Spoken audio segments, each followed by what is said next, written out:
Bom dia, meus irmãos. Louvado seja o Senhor.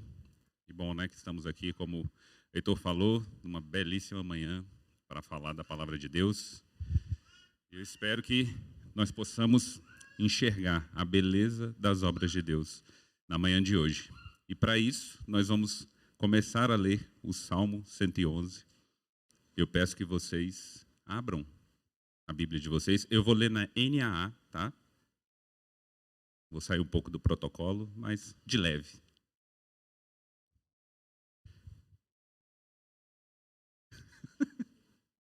Tem gente que não gosta, não, gente. O pessoal aqui fica murmurando aqui que eu vou ler na NAA. Vamos lá? Vamos começar? Salmo 111. Aleluia! De todo o coração louvarei o Senhor, na companhia dos justos e na assembleia. Grandes são as obras do Senhor, consideradas por todos os que se alegram por causa delas. Em suas obras há glória e majestade, e a sua justiça permanece para sempre. Ele fez memoráveis as suas maravilhas. Bondoso e compassivo é o Senhor. Ele dá sustento aos que o temem. Sempre se lembra da sua aliança. Manifestou ao seu povo o poder das suas obras, dando-lhe a herança das nações. As obras das suas mãos são verdade e justiça. Fiéis são todos os seus preceitos. Estáveis são eles para todos sempre, instituídos em fidelidade e retidão. Enviou ao seu povo a redenção, estabeleceu para sempre a sua aliança. Santo e tremendo é o seu nome. O temor do Senhor é o princípio da sabedoria. Revelam prudência todos os que o praticam, e o seu louvor permanece para sempre. Amém. Vamos orar antes de começar? Baixem suas cabeças, fechem seus olhos. Senhor, amado Pai, louvamos o Teu nome, bendizemos o Senhor pela beleza da Sua palavra, por tudo que ela fala para nós, pela ministração que ela faz aos nossos corações. E o meu pedido é que o Senhor abençoe o Seu povo nesse momento, que os ouvidos dos nossos corações estejam abertos e atentos para, por meio deles, ouvir sobre as Suas belezas, as Suas maravilhas, e que isso encha o nosso coração de alegria e que possamos, do mesmo jeito que o salmista está aqui fazendo, louvar o Senhor de todo o nosso coração, Senhor. Esse é o meu pedido, em nome de Jesus. Amém. Então, queridos, nós já estamos caminhando no Salmo, já tem um bom tempo, né? Já estamos no Salmo 111, já estamos quase finalizando o livro de Salmos. E nessa caminhada, nós aprendemos muito sobre o Senhor, sobre o seu caráter e como a gente se porta, né, diante dele. E o Salmo 111, ele é muito interessante, porque ele tem um estilo de escrita diferente, distinto. Ele tem um estilo de escrita que é utilizado tanto nele quanto no Salmo 112. E para isso, eu queria recitar para vocês uma pequena poesia, tá? E prestem atenção na primeira letra de cada frase, de cada verso, e tentem formar uma palavra com essas letras. Justo, compassivo e amoroso, eterno Criador do universo, Senhor absoluto de tudo que há, único mediador entre o homem e Deus, Salvador que minha alma há de louvar. Alguém descobriu? Aqui o pessoal já. Quem? Jesus, exatamente. Por que eu estou fazendo isso com vocês? Porque o Salmo 111 e o 112, que formam par com ele, são acrósticos. Eles usam essa forma de linguagem, né, esse estilo literário, para comunicar as maravilhas que o salmista quer falar. Só que eu estou brincando com vocês e fazendo essa poesiazinha, porque a gente perde na tradução do Salmo. Se você for ler o Salmo, você vai ver que ele não está no português em acróstico. Mas achei muito importante falar sobre isso, porque dessa forma você vê a beleza, o cuidado, o zelo que o salmista teve ali na hora de redigir, né? Utilizou um estilo, fez com todo cuidado. E essa beleza, ela em última instância é demonstrada a nós por meio do salmista e do salmo, mas é Deus que está tendo esse cuidado, né? Ele que inspira as Escrituras. Então, bondade, verdade, beleza, todas essas coisas importam para as nossas vidas, tá? E isso está demonstrado nesse salmo. Eu comecei a falar sobre a questão de que o Salmo 111 e o Salmo 112 estão muito ligados, né? Como eu falei, os dois são acrósticos e os dois formam um par em tema. O Salmo 111 trabalha a glorificação e o louvor do salmista por causa das obras de Deus que vão ser demonstradas no Salmo. E o Salmo 112 trabalha a bem-aventurança, que é olhar para esse Deus maravilhoso, cheio de obras maravilhosas, e como esse bem-aventurado vive, e as bênçãos, né, que acontecem na vida dele. A divisão do Salmo é uma divisão extremamente simples, ela tem 3 seções. O início, que é o versículo 1, você tem um ato de louvor do salmista e um exemplo dele, um convite dele para o louvor. Nós temos a segunda seção, que são as maravilhosas e gloriosas obras do Senhor, que demonstram o seu caráter e motivam a adoração desse salmista. E a terceira seção, que é a conclusão, que já vai lá no versículo 10, ele conclui com o salmo com o resultado da meditação sobre o caráter de Deus e as suas obras. E isso gera o temor do Senhor, que é o princípio da sabedoria. Então vamos para a primeira seção, versículo 1. Iniciando o salmo, o versículo 1 fala assim: Aleluia! De todo o coração louvarei o Senhor na companhia dos justos e na assembleia. A primeira coisa que o salmista exclama é: Aleluia! E às vezes a gente passa por isso meio despercebido, né? A gente olha, lê, já vai para o versículo seguinte, mas não presta muita atenção no que isso é, né? Aleluia quer dizer louvado seja Deus. Louvado seja Deus. Então você abre um texto e a primeira coisa que você vê é: louvado seja Deus. Aleluia. O que a gente deveria se perguntar, né? Se a gente vê uma pessoa que está animada na rua, né? A pessoa está pulando, igual a mulher que achou as 2 dracmas, né? E as vizinhas pulando com ela. Você olha para a pessoa e faz o quê? Oi, o que foi? O que foi? Por que você está animado assim? Então, essa deveria ser a pergunta da gente. Quando a gente lê um salmo que já começa com aleluia, você já deveria perguntar assim: o que é que te motiva a essa adoração? Né? E o que acontece é que esse homem, já que já começou louvando, vai responder essa pergunta da gente falando bem assim: vem cá, eu vou mostrar para você o porquê que eu estou louvando. E aí ele discorre no resto do salmo os motivos da adoração dele, né?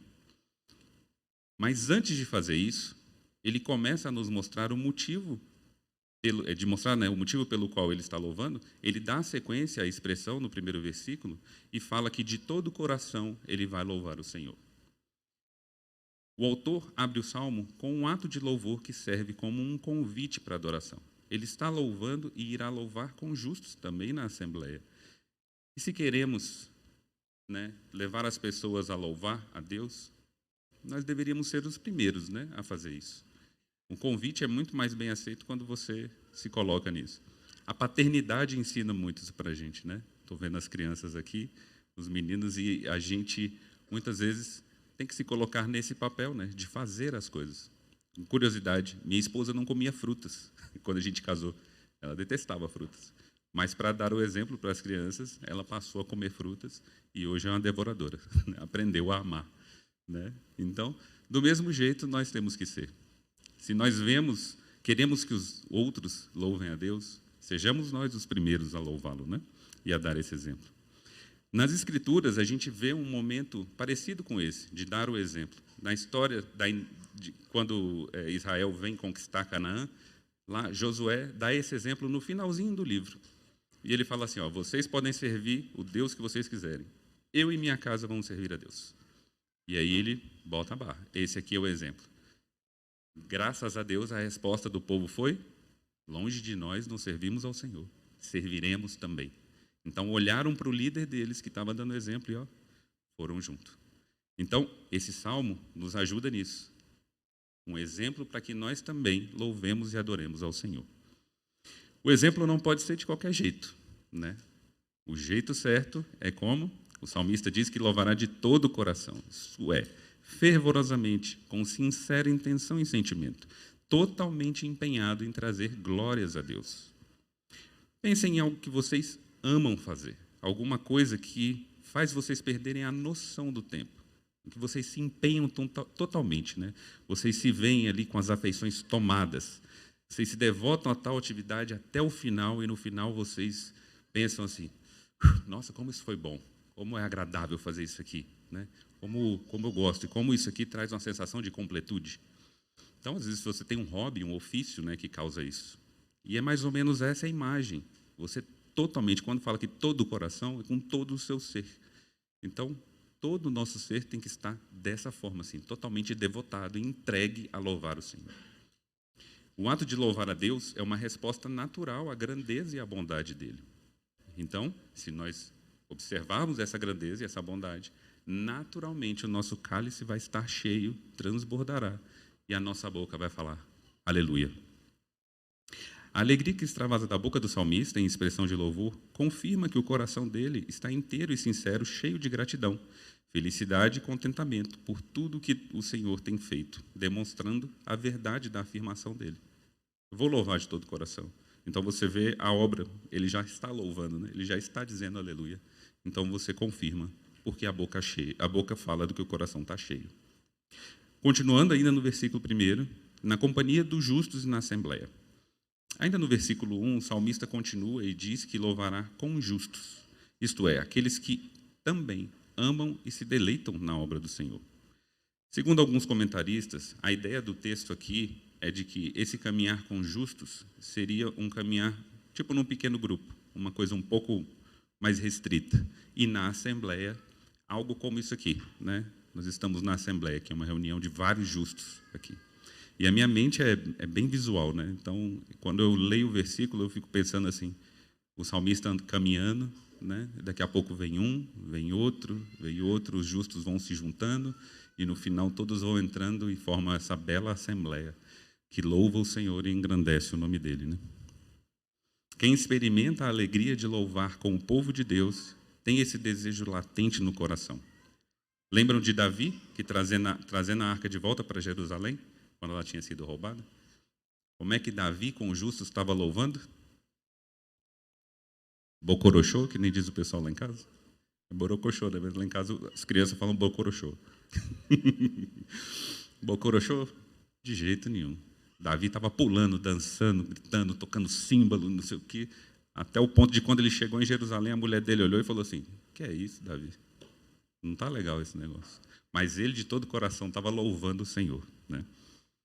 Então, a adoração comunitária, ela renova o nosso amor por Deus, ela revigora a nossa fé, ela fortalece a ação do Espírito em nossas vidas. E bênçãos espirituais de valor eterno são comunicados por Deus graciosamente ao seu povo nessa reunião. O Salmo 133 fala assim: como é bom e agradável viverem unidos os irmãos. Ali o Senhor ordena a sua bênção e a vida para sempre. Há algo glorioso em louvar ao Senhor na Assembleia dos Justos. E nós podemos dizer, aleluia. Caminhando para o versículo 2, nós iniciamos a segunda sessão, que vai do versículo 2 ao versículo 9. E nela o salmista mostra, né, as maravilhosas e gloriosas obras do Senhor, que mostram o caráter do Senhor e o motivam a louvar. O versículo 2 fala assim: grandes são as obras do Senhor, consideradas por todos os que se alegram por causa delas. Aqui o salmista começa a nos explicar o motivo da sua adoração. Fazemos a pergunta para ele: por que você diz aleluia? E ele responde: venha, olhe, grandes são as obras do Senhor. Vamos pensar: céu, terra, luz, trevas, dia, noite, estrelas, universo, mar, vegetação, animais, os homens, todos aqui. Tudo isso Deus disse que era bom e demonstram a grandeza do seu poder. Além disso, nós temos a própria história da redenção. Criação, queda, promessa de salvação, história de Noé, Abraão, Isaac, Jacó, Moisés, a Páscoa, a libertação do povo. Nós temos a história de Davi, de Salomão, todos os reinos, os profetas, a vinda do Messias, nosso Senhor Jesus Cristo, arrependimento e perdão de pecados, milagres, morte, ressurreição, salvação, o Espírito Santo no crente e a história da igreja. Não tem como ouvir isso aqui e não querer dar um... Cadê a Nilra? Para falar glória a Deus.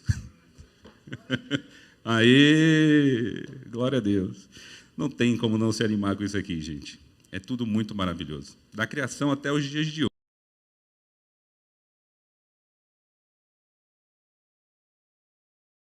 Aleluia. Spurgeon disse o seguinte: em projeto, em tamanho, em quantidade, em excelência, todas as obras do Senhor são grandes. Mesmo as pequenas coisas de Deus são grandiosas. De um ponto de vista ou de outro, cada uma das produções do seu poder ou das obras da sua sabedoria será grandiosa para aquele que é sábio de coração. Você vê que nem todos, né, acham isso grandioso, mas aqueles que são sábios de coração, nós que estamos aqui, vemos a grandeza dessas obras e devemos nos animar por isso. John Trapp, que era um comentarista do século XVII, disse assim: não existe obra pequena feita por mãos tão grandiosas. Deus deve ser adorado por quem Ele é, mas também pelas obras de suas mãos. As obras tão grandes e maravilhosas mostram que Deus, que é o autor delas, é grandioso e maravilhoso. Vejamos a segunda parte do versículo 2. Consideradas por todos os que se alegram por causa delas. Nesse trecho, a palavra considerada pode ser traduzida também por meditar, ou perscrutar, ou investigar. Tá? Então, as obras de Deus são magníficas, grandes, como o próprio Deus é. E por esse motivo, os justos se alegram nelas, curvam suas mentes para estudá-las e compreendê-las. Percebem que, fazendo isso, passam a conhecer muito mais sobre o autor dessas obras. A investigação das obras de Deus, ela não fica só no campo teológico. A gente está aqui, estamos estudando e meditando na palavra, mas não para por aqui. Biologia, física, química,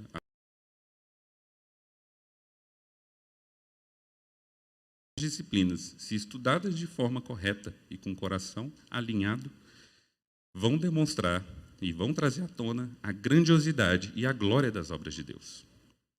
Uma curiosidadezinha que eu achei.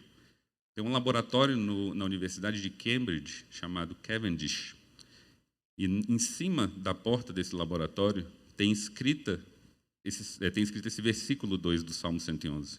Grandes são as obras do Senhor, consideradas por todos os que se alegram por causa delas.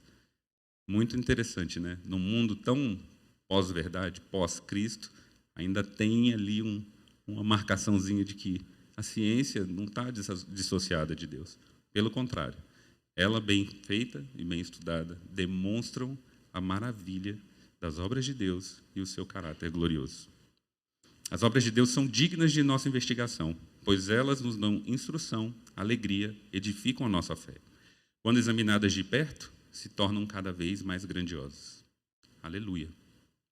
O versículo 3, o salmista fala: em suas obras há glória e majestade, e a sua justiça permanece para sempre. Apocalipse confirma que Deus é digno de receber glórias por suas obras. Em Apocalipse 4:11 diz assim: tu és digno, Senhor e Deus nosso, de receber a glória e a honra e o poder. Por quê? Criaste todas as coisas e por tua vontade elas vieram a existir e foram criadas. As obras de Deus também demonstram a majestade do Senhor. Ele é o grande monarca que nos governa. Eu acho muito interessante essa ideia de majestade. Muitos podem não aceitar a majestade do Senhor sobre suas vidas, mas nós, que já tivemos as escamas dos olhos retiradas, nós olhamos e falamos assim: glorioso é o nosso Senhor, é o nosso grande Rei. Deus não é um relojoeiro, Ele não é alguém que largou as coisas. Deu lá, fez o relógio, deu a cordinha, soltou lá e foi-se embora. As pessoas, muitas, acreditam nisso, né? Que Deus não está envolvido nas atividades do seu dia a dia. Mas, pelo contrário, por meio da sua providência, Ele governa, Ele guia, Ele sustenta todas as coisas, não só aqui, mas em todo o universo, de acordo com o seu plano soberano. Em Colossenses 1, diz o seguinte: Ele é antes de todas as coisas e nele tudo subsiste. Tudo está na palma das mãos deles. Tudo, tudo, tudo, tudo. Do nosso respirar, de cada batida do nosso coração, até as estrelas que estão se batendo lá no universo, criando supernovas. Tudo está nas mãos dele. Como Spurgeon disse uma vez, até a poeirinha que a gente olha contra a luz é cuidada por Deus e direcionada por Ele, de acordo com a sua boa vontade. Hebreus 1:3 diz que, sustentando todas as coisas pela sua palavra poderosa. Quer dizer, Cristo é nosso Deus, sustenta todas as coisas pela sua palavra poderosa. Deus é o autor e consumador de todas as coisas. Também sabemos que a justiça dele é eterna, pois a palavra nos afirma isto. Em Eclesiastes 3:14, fala assim: sei que tudo o que Deus faz durará eternamente. E a gente pode olhar, quem é que está à destra de Deus? Vive eternamente depois de ter executado o plano da salvação. Jesus, que não só faz a justiça, mas é a própria justiça. Então, ele está à destra e isso permanecerá eternamente. A justiça de Deus é eterna e ele nos chama a experimentá-la pela fé em Cristo Jesus. E nós podemos dizer novamente, aleluia. Ele fez memoráveis as suas maravilhas, diz o versículo 4. Bondoso e compassível é o Senhor. Os céus proclamam a glória de Deus, e o firmamento anuncia as obras de suas mãos, diz o Salmo 19:1. É impossível ignorar e esquecer as obras do Senhor. O Salmo 19:1 fala que os céus proclamam a glória de Deus. Então, basta a gente fazer o quê? Olhar para cima, olhar para fora. Você vê nuvens maravilhosas, um céu com um colorido espetacular, principalmente aqui em Brasília. Às vezes você sai no fim de tarde. Ontem mesmo eu saí de casa, eu estava dentro de casa com as crianças. A hora que eu saí, eu falei assim, rapaz, tá bonito aqui, né? Não deu para ver o eclipse, mas deu para olhar a coloração do céu. E eu que fotografo, né? Olho e falo assim, meu Deus, cadê minha câmera? Tinha que tirar uma foto. Mas, infelizmente, as fotos não conseguem demonstrar a grandeza e a beleza da obra de Deus. E, muitas vezes, elas foram feitas para ser contempladas com os nossos olhos mesmo. A gente, muitas vezes, tem que pegar a câmera e fazer assim, olhar e falar, obrigado, Senhor. Que bênção, que maravilha. O Senhor não precisava ter feito tão bonito assim, mas fez tão lindo, para que nós pudéssemos nos extasiar de tão maravilhoso Deus que o Senhor é. Olhe no espelho, veja a maravilha que Deus fez quando criou vocês. Vocês são maravilhosos, nós somos maravilhosos. Você pegar uma fita de DNA, nossa, tem, sei lá, quilômetros, né? Umazinha que dá para dar a volta, sei quantas voltas, não sei, na Terra aí. Cara, é de um espetáculo grandioso. As obras de Deus são maravilhosas. E nós acabamos ser memoriais dessas obras. E nós, os crentes, que temos o Espírito em nós, cremos em Cristo, estamos no processo de santificação, nos aproximando cada vez mais da santidade, mais ainda. Né? Por isso que Cristo falou que nós somos luzes nesse mundo de trevas. E, acima de tudo, Deus deu a sua própria palavra e deixou em nossas mãos. Que é bonitinho ver o João Pedro com a palavrinha de Deus ali. Ele deixou a palavra de Deus, gente. Ela é um livro vivo que nos conta as maravilhas que Deus fez e ainda vai fazer. Ela nos conta algo muito especial. A maravilhosa obra da salvação que Deus executou por meio do nascimento, morte e ressurreição de Cristo. Essa é a mais memorável obra que Deus fez. E dele e deve ser sempre lembrada para a nossa alegria e para a glória de Deus. Acredito que a maioria dos que está aqui, se não todos, já confessaram Cristo como Senhor e Salvador e podem se alegrar tremendamente por essa obra. E se alguém ainda não confessou, está aí o momento. Está aí o momento de ver tão maravilhosas obras e falar, Senhor, me rendo a Ti. Eu percebo que o Senhor é Deus, que eu sou um grande pecador e que o Senhor é meu Senhor. Se entreguem. Tudo isso demonstra de forma inequívoca o quanto o Senhor é bondoso e cheio de compaixão. Nós podemos confiar nele de todo o nosso coração para o futuro, pois temos todo o passado, toda a glória que ele tem demonstrado, para mostrar para a gente que ele vai continuar exercendo o seu grandioso poder e vai continuar nos abençoando. No versículo 5, o salmista continua um pouco essa ideia, ele ressalta que Deus dá o sustento aos que o temem, sempre se lembra da sua aliança. Nós sabemos, através da sua palavra, que foi Deus quem buscou a aliança com a humanidade, e é Ele que a mantém. Podemos observar isso na peregrinação dos israelitas no deserto. Enquanto os israelitas muitas vezes pecaram, quiseram se apartar, criaram falsos deuses, Deus continuou fiel à sua aliança e ao seu propósito de glorificar o seu próprio nome.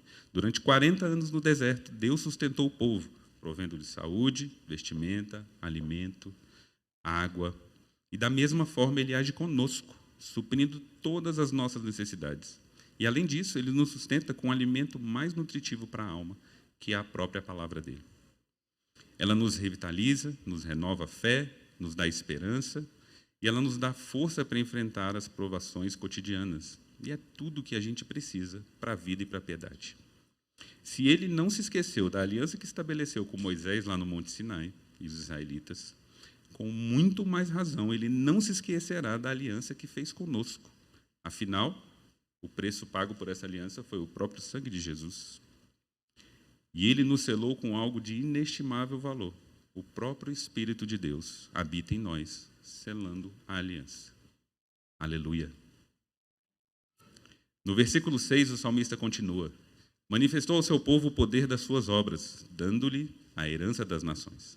Deus demonstrou seu grande poder e soberania quando entregou as nações na região de Canaã. Ele entregou nas mãos dos israelitas. E ele vai fazer algo muito mais glorioso ainda para os que creem em Jesus, pois ele diz que dará algumas nações para os mansos? Não.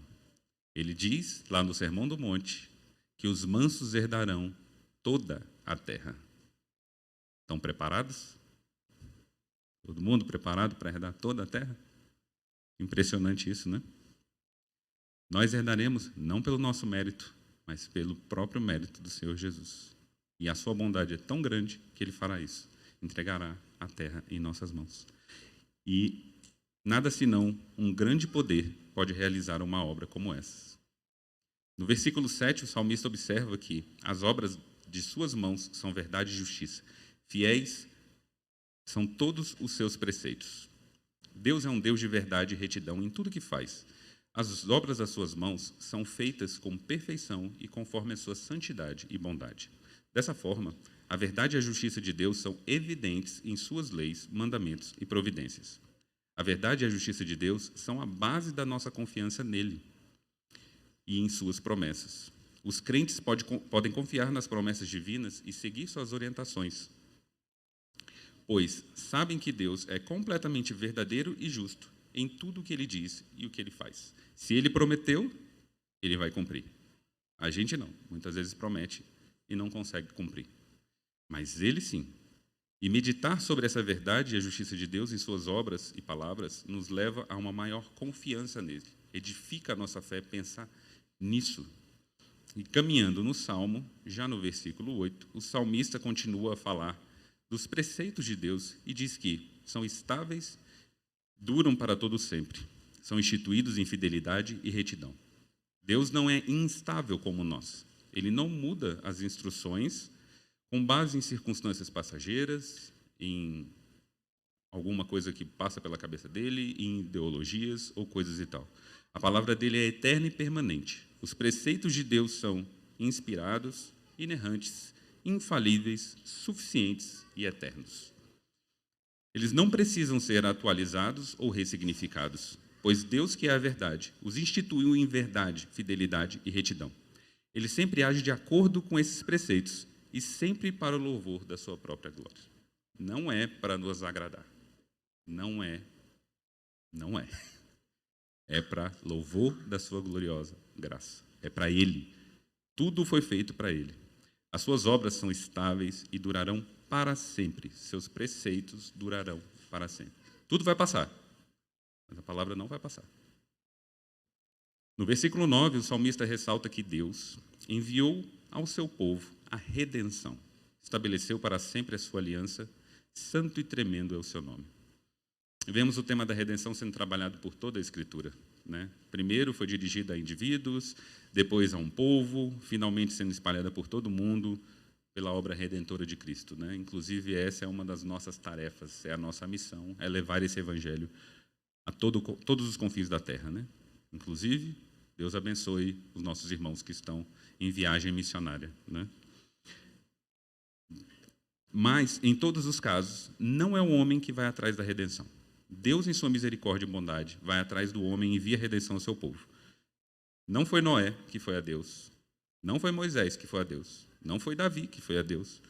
Não foram os apóstolos que foram a Deus. Foi o Senhor que os procurou.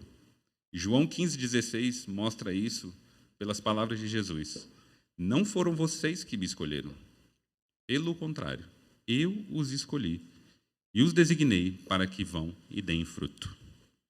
Efésios 2 diz: eu lhes dei vida quando vocês estavam mortos em suas transgressões e pecados. Portanto, Deus é o autor e consumador da salvação. Podemos nos alegrar, pois isso não depende de nós. Se dependesse de nós, alguém aqui se garantiria? Ninguém, né? Quem acha também que se garantiria não ia levantar a mão agora, né? Deus nos escolheu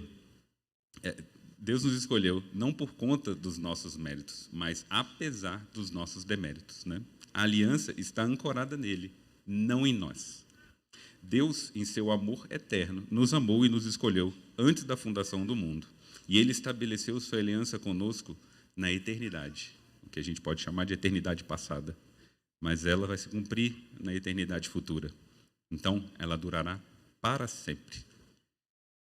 Aleluia! A segunda parte do versículo 9 diz: santo e tremendo é o seu nome.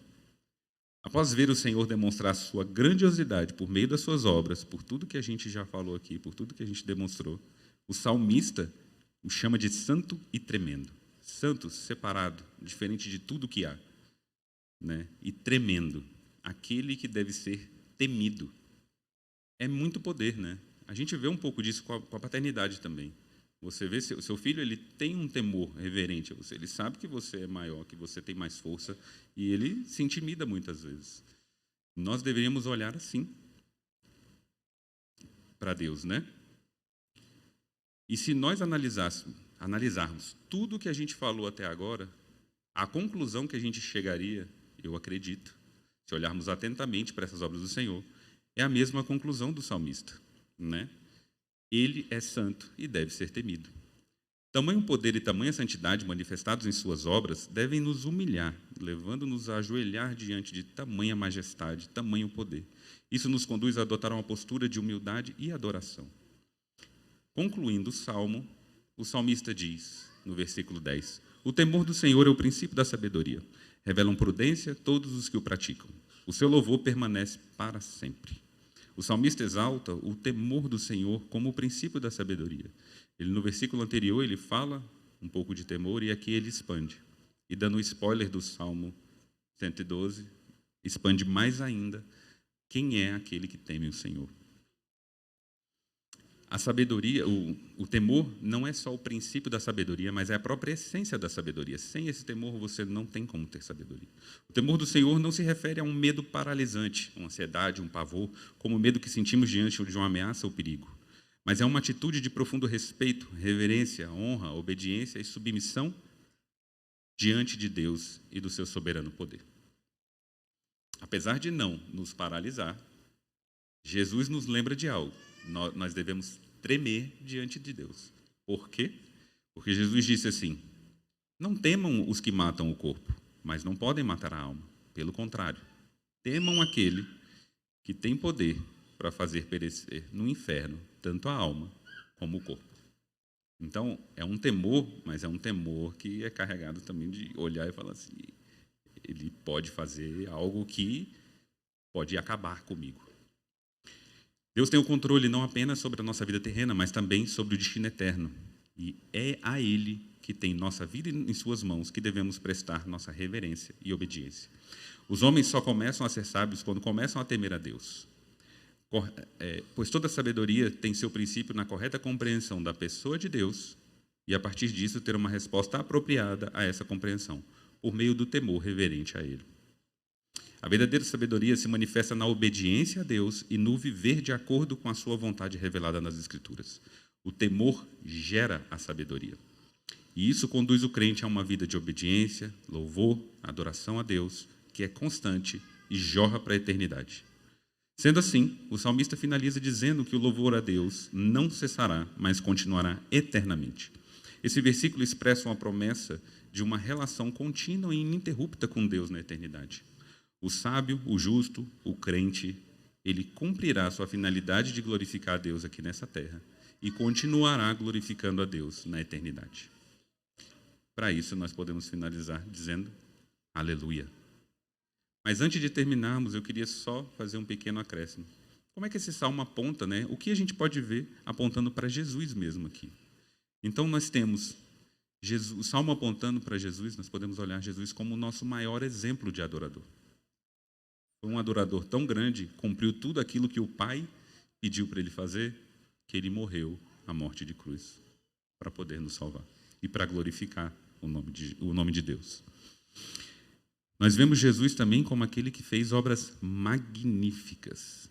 Foram muitos milagres, foram mortos sendo ressuscitados, surdos ouvindo, mancos andando, cegos vendo. Mas, além de tudo, o maior milagre é a transformação de um coração de pedra num coração de carne. Então, nós vemos a obra da salvação sendo feita por Jesus. E isso deve levar o nosso coração à adoração imediata, né? Ele também é o nosso sustento. O Salmo falou de sustento, que Deus sustentou o seu povo. E Jesus é o nosso sustento. Ele é o quê? Ele é o pão da vida. Ele é a água da vida. É Ele que nos mantém em pé, nos mantém vivos. É Ele que nos sustenta todos os dias. E sem Ele, nós não podemos fazer absolutamente nada. E o Salmo também falou de redenção. E Jesus é o nosso Redentor. Ele é autor e consumador da nossa fé. Ele é aquele que nos lembra que a justiça de Deus foi plenamente cumprida. Jesus se entregou para cumprir a exigência da justiça de Deus. O salário do pecado é a morte, mas em Cristo a justiça foi feita, cumprida em Cristo, sendo Ele punido pelo pecado do seu povo. Com a morte de Jesus, o preço da dívida, da culpa e da condenação foi pago.